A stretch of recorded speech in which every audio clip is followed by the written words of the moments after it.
ஆந்திர மாநிலம் அனக்காப்பள்ளியில் உள்ள கிளை சிறை ஒன்றில் பணியில் இருந்த தலைமை காவலரை சுத்தியால் தாக்கிவிட்டு 2 கைதிகள் தப்பியோடி விட்டனர். இது தொடர்பாக கூடுதல் தகவல்களை செய்தியாளர் வினோத் வழங்க கேட்கலாம்.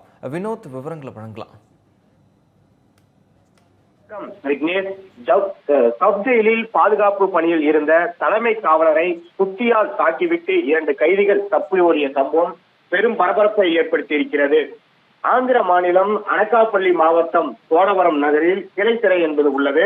அங்க பென்ஷன் பணத்தை முறைகேடு விவகாரத்தில் கைது செய்யப்பட்ட ரவிக்குமார், திருட்டு வழக்கில் கைது செய்யப்பட்ட ராமு ஆகியோர் தண்டனை கைதிகளாக அடைக்கப்பட்டிருந்தனர்.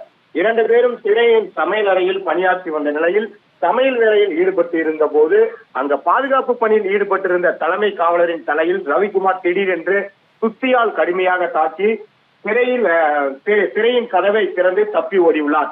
அப்போது அங்கிருந்த ராமுவும் கிடைத்த சந்தர்ப்பத்தை பயன்படுத்தி தப்பி ஓடிவிட்டார் என்று தகவலானது கிடைத்திருக்கிறது. படுகாயம் அடைந்த தலைமை காவலர் மற்றும் ஊழியர்கள் மருத்துவமனையில் அனுமதித்து உயர் அதிகாரிகளுக்கு தகவல் என்பதை தெரிவித்திருக்கிறார்கள். தலைமை காவலர் சிகிச்சை அளிக்கப்பட்டு வரக்கூடிய நிலையில் இது தொடர்பாக வழக்கு பதிவு செய்துள்ள போலீசார் தப்பி ஓடிய கைதிகள் 2 பேரும் தீவிரமாக தேடி வருகின்றனர்.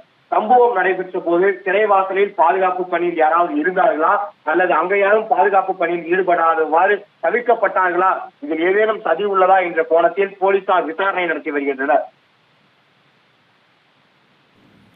விவரங்களுக்கு நன்றி வினோத்.